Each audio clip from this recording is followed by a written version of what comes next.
जय माँ इंद्राक्षी, जय अम्बे। इंद्राक्षी धाम में दर्शकों आप सभी का हम हार्दिक स्वागत करते हैं। आइए इस विशेष अंक में हम बात करते हैं कि तुला राशि के जातक फैब के महीने में क्या विशेष उपाय करें।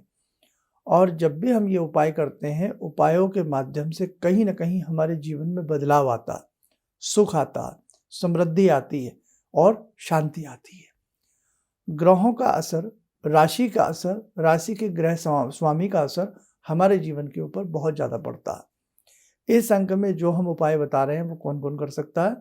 जिन जातकों की जन्म से ही लिब्रा तुला राशि है, तुला लगन है, या पुकारते नाम से आपकी राशि तुला बनती है। ठीक है, तो आइए अब हम बात करते हैं आपकी राशि के बारे में। बड़ी राशि है, तुला राशि के जातक बहुत हैं, लेकिन कई बार छोटी छोटी खुशियों के लिए आपको जीवन में बड़ा मन सा अपना महसूसना पड़ जाता है। कई बार आप लोगों का बड़ा बहुत अच्छे से साथ देते हैं, लेकिन उस साथ का बदला तो आप नहीं चाहते हैं, लेकिन फिर भी जैसा साथ आपका मिलना चाहिए वो चीज़ नहीं हो पाती है। जीवन में कई बार लंबे समय तक आपको संघर्ष करना पड़ता है। पेट के रोग से आपको कहीं ना कहीं परेशान होना पड़ सकता है, या अर्ध कपारी के दर्द से भी परेशान होना कई बार ऐसे जातकों को पड़ जाता है। खैर, अब फैब के महीने में थोड़ा सा आप सावधान रहें। आपकी जो सेहत अगर लंबे समय से किसी साधक की खराब चल रही हो, कमज़ोर चल रही हो, तो फैब के महीने में ईश्वर की कृपा से आपकी सेहत में सुधार देखा जा सकता है। मन आपका प्रसन्न रह सकता है, खुश रह सकता है, लेकिन किसी को पैसा देने से पहले फैब के महीने में कई बार सोचें। नई योजनाएं बनाने से पहले कई बार सोचें। नए किसी स्थानांतरण की बात यदि सोच रहे हैं कि व्यापार वहाँ जा कर के कर लें, या कोई व्यापार बदल लें, या कोई जॉब बदल लें, तो थोड़ा सा ठहराव करके, सोच समझ करके फैसला लेने का आप लोग प्रयास करें। कुछ तारीखें ऐसी होती हैं जो हर महीने हमें सतर्कता जिन तारीखों में बरतनी चाहिए, वो तारीखें भी आप लोग नोट करें। 1 फरवरी, 8 फैब, 9, 18, 26, 27 और 28। इन तारीखों में किसी से वाद विवाद न करें, माइंड को शांत रखें, व्यर्थ में किसी से उलझे ना, और ना ही किसी को अपने से उलझने दे। ठीक है, तो ये कुछ बातों का आप ध्यान रखना। अब बात करते हैं आपके उपायों की। उपायों में जैसे, उपाय से पहले एक बात बोल देता हूं कि जीवन है, जीवन में धूप छांव की तरह हमें सुख दुख भी मिलते हैं। जीवन में कई बार अपमान मिलता है, जीवन में कई बार सम्मान मिलता है। ये हमारे अच्छे कर्मों के आधार पर ही हमें मान सम्मान, यश अपयश की प्राप्ति होती है। कल क्या हो भूल जाइए। कई बार आप अपनी राशि सुन के डरते हैं ना कि भाई अगला महीना आपके लिए ये होगा, 3 ग्रह ऐसे हो रहे हैं कि आप पिस जाएंगे, या आपके पास धन छप्पड़ फाड़ के आएगा। तो देखो भैया, एक रात में तो कोई धना सेठ नहीं बनता। ये तो प्रारब्ध का खेल होता है। जैसे कर्म किए होते हैं वैसा हमें फल मिलेगा ही मिलेगा। तो कल क्या हो भगवान पे छोड़ दो। भगवान से सुंदर कोई नहीं जानता। हम लोग एस्ट्रोलॉजर हैं, लेकिन भगवान नहीं बन सकते, है ना। तो कल जो होगा बढ़िया ही होगा, इसलिए कल और उत्तम हो, उसी के लिए हम आपको हर महीने कुछ ना कुछ अच्छे उपाय देने का प्रयास करते हैं। अब जैसे आपकी राशि तुला है, राशि के स्वामी कौन हो गए? शुक्र। और तो आपको फैब के महीने में शुक्रवार के दिन, 2 शुक्रवार, यदि आप लक्ष्मी मंत्र का पाठ करते हैं, बहुत उत्तम लाभ की प्राप्ति होगी। लक्ष्मी मंत्र में आपको बीजात्मक रूप में बहुत लघु मंत्र बता रहा हूं, आप लोग नोट करें। ओम श्रीम श्रई नमः। दोबारा सुने, ओम श्रीम श्रई नमः। इस मंत्र को शुक्रवार के दिन संध्या के समय या मॉर्निंग के समय लक्ष्मी माता को धूप दीप अर्पण करके आप एक माला इसकी अपने घर से करके निकलें। यदि जिनके पास समय नहीं है तो शाम को कर लें, शाम को भी समय नहीं है तो दिन में जगदम्बा लक्ष्मी का ध्यान करते हुए ओम श्रीम श्रई नमः, ओम श्रीम श्रई नमः, ओम श्रीम श्रई नमः, इस मंत्र का अनवरत तरीके से जाप करें।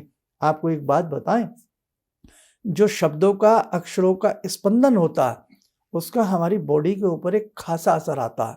हमारे चक्रास के ऊपर असर आता है। हमारी ईड़ा, पिंगला, सुषुम्ना नाड़ियाँ उससे फुस्फुरित होती हैं, उनके ऊपर एक अच्छा असर आता है। इसलिए मंत्र को आपको कभी मैं डिटेल में बताऊंगा, आज ये कार्यक्रम लंबा हो जाएगा। मंत्र के एक एक शब्द का, एक एक अक्षर का हमारी बॉडी के ऊपर एक स्पेशल असर आता है और उससे ही हमारे चक्रास जीवित होते हैं और हमें दिव्यता का अनुभव होता है और हमारे जीवन में जो घटनाएं कई बार बुरी घटनी होती हैं वो हमारे अनुकूल हो जाती हैं, ईश्वर की कृपा हमें प्राप्त हो जाती है। तो दोबारा सुने, ओम श्रीम श्री नमः, ओम श्रीम श्री नमः।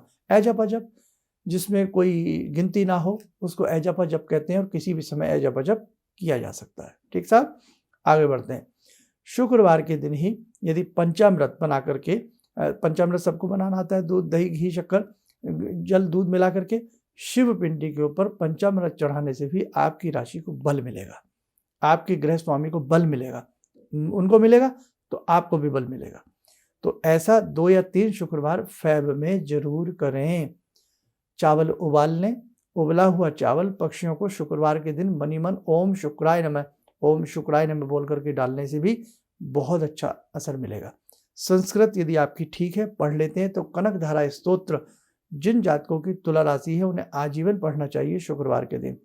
श्री यंत्र की सेवा करनी चाहिए। श्री यंत्र को सामने रख के बनवा लीजिए, सोने चांदी का बहुत महंगा आता है, भोजपत्र के ऊपर बनवाइए और अच्छे से प्राण प्रतिष्ठा करा करके 1-2 ब्राह्मणों के माध्यम से श्री यंत्र के सामने कनक धारा स्तोत्र हो गया, लक्ष्मी स्तोत्र हो गया या कमला स्तुति, गजब की कमला स्तुति है, पढ़ने से लाभ मिलेगा। 9 मुखी के 9 रुद्राक्ष चांदी में मढ़वा करके पहनने से भी बहुत सुंदर लाभ मिलता है। और ओपल पत्थर होता है, लेकिन उसके लिए किसी को कुंडली अपनी कभी दिखा लें या हाथ की रेखाएं दिखाएं। ओपल पत्थर पहनने से भी आपको बहुत अच्छा लाभ मिलेगा। ओपल ओरिजिनल होना चाहिए, ये ध्यान रखें। ओपल भी कई किस्म के आते हैं। डॉट वाला ओपल जो होता है जिस पर रंग बिरंगे सितारे नुमा हल्के हल्के डॉट होते हैं, चमकीले डॉट होते हैं, बहुत अच्छा पत्थर माना जाता है। लेकिन विधि विधान के साथ कोई चीज़ पहनी जाए तब लाभ देती है। रुद्राक्ष जब भी पहने उस पर भी अच्छे से रुद्री वगैरह करा लें, शुद्ध करा लें, फिर रुद्राक्ष पहने। 9 मुखी के 9 रुद्राक्ष पहनना, शिव परिवार रुद्राक्ष पहनना या 114 मुखी रुद्राक्ष पहनना भी आपके लिए श्रेष्ठ रहता है। और चांदी में पहनेंगे तो फिर तो उसकी बात ही क्या होती है। भाई थोड़ा सा महंगा तो पड़ेगा लेकिन बहुत अच्छा उसका असर आपको देखने को मिलेगा। पक्षियों को चावल डालना, ओम श्रीम श्री नमः पढ़ना और लक्ष्मी जी की कोई स्तुति पढ़ना, लक्ष्मी जी को धूप दीप देना, शुक्रवार के दिन शिव पिंडी पर पंचामृत चढ़ाना, इन उपायों में से जो भी आपको लगे कि ये उपाय मैं कर सकता हूँ, आई कैन डू, तो करने का प्रयास करिएगा। आपकी राशि के ऊपर सुंदर असर आएगा। बाकी हमने मेष राशि से लेकर के मीन राशि सभी के उपाय बताए हैं। आपके घर में परिवार में किसी की कोई और राशि हो तो वो भी अपनी राशि सुन करके अपने उपाय करें ताकि जगदम्बा की कृपा उनके ऊपर भी बरसती रहे। आप स्वस्थ रहें, सुखी रहें। इन्हीं शुभकामनाओं के साथ हम अपनी वाणी को विराम देते हैं। जय जय अम्बे। गुरु जी से मैं तब से जुड़ा हूँ जब से वो एक चैनल आती थी P7, उसी से मैं जुड़ा हुआ। और गुरुदेव से हमारी जब मुलाकात हुई तो मैं आश्चर्यचकित रह गया जब उन्होंने हमसे बताया कि आपके साथ ऐसे ऐसे हुई। तो मैं इतना आश्चर्य हो गया कि इन्हें कैसे मालूम, और इतना बढ़िया इन्होंने बताया जिसके वजह से मैं आज तक उनसे प्रभावित हूँ।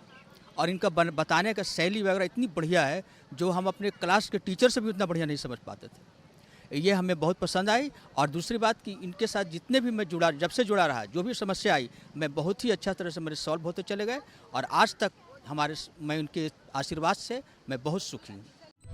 किसी भी समस्या के समाधान के लिए मिले प्रसिद्ध हस्तरेखा एवं वास्तु विशेषज्ञ प्रोफेसर धर्मेंद्र शर्मा जी से। नोट: शिविर में भाग लेने हेतु एवं व्यक्तिगत रूप से मिलने के लिए कॉल करने का समय सुबह 10 बजे से शाम 6 बजे तक। हमारे विभिन्न ज्ञानवर्धक कार्यक्रम देखने के लिए आप हमें अभी सब्सक्राइब करें, बेल आइकन को प्रेस करें ताकि आप देख सकें हमारा कार्यक्रम सबसे पहले। और अधिक जानकारी के लिए फेसबुक पेज को लाइक करना न भूलें।